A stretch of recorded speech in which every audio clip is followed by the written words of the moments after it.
Perkenalkan, nama saya Sofiana Novita dari kelas 11 IPA 2. Di sini saya akan mempresentasikan tentang minyak bumi.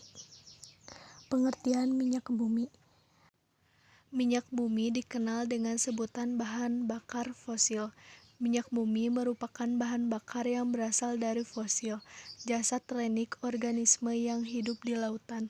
Ketika organisme tersebut mati, sisa-sisa tubuhnya akan mengendap di dasar lautan dan tertutupi lumpur. Pengaruh tekanan dan temperatur tinggi mengubah lumpur menjadi lapisan bebatuan. Minyak bumi pada dasarnya adalah campuran dari berbagai senyawa. Di dalamnya paling banyak ditemukan senyawa hidrokarbon dengan jumlah sebesar 90 hingga 99%.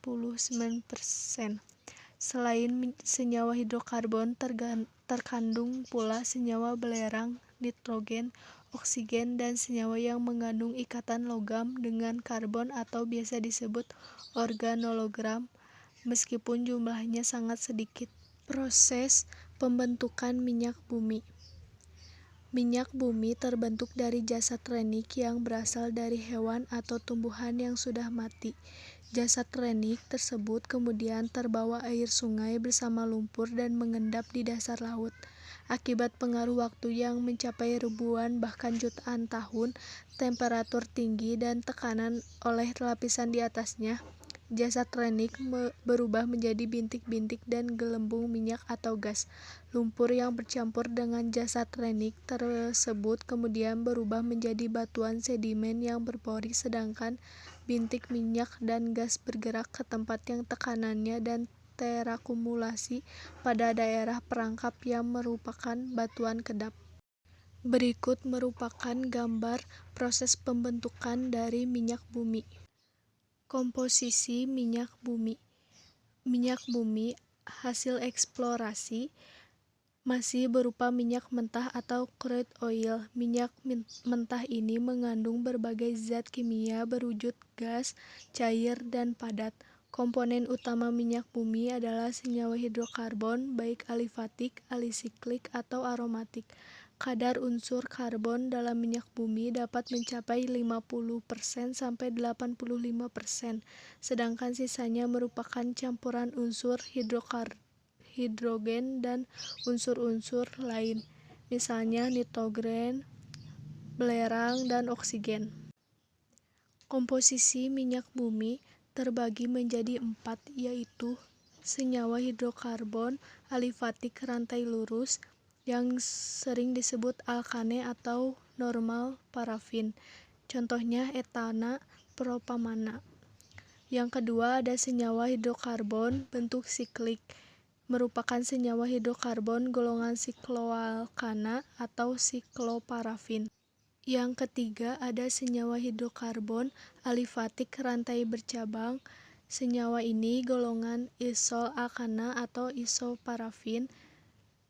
Yang keempat adalah senyawa hidrokarbon aromatik yang merupakan senyawa hidrokarbon yang berbentuk siklik segi 6 dan merupakan senyawa hidrokarbon tak jenuh. Proses pengolahan minyak bumi.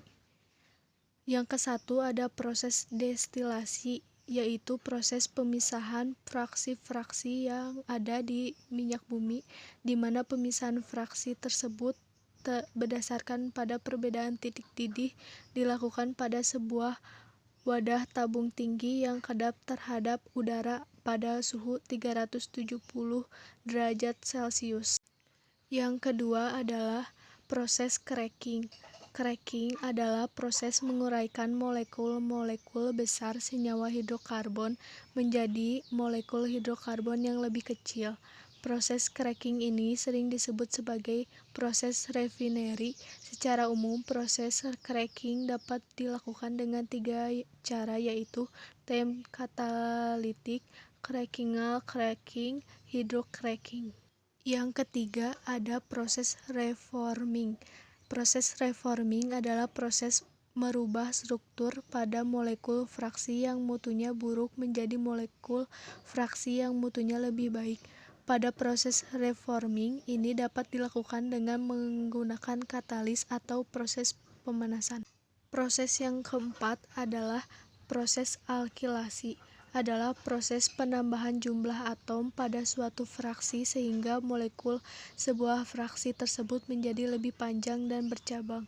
Pada proses alkilasi ini menggunakan bahan tambahan katalis asam yang kuat seperti H2SO4, HCl, atau HLCl3 atau asam Lewis.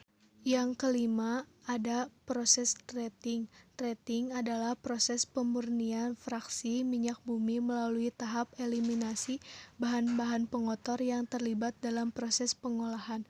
Bahan-bahan yang dihilangkan dalam proses treating ini antara lain bau tidak sedap yang dihilangkan melalui proses Cooper sweetening dan Dr. treating, parafin, dan dihilangkan melalui proses solvent, dewaxing, lumpur dan warna yang dihilangkan melalui proses acid treatment, aspal yang dihilangkan melalui proses despalting, dan yang terakhir belerang melalui proses desulfurizing.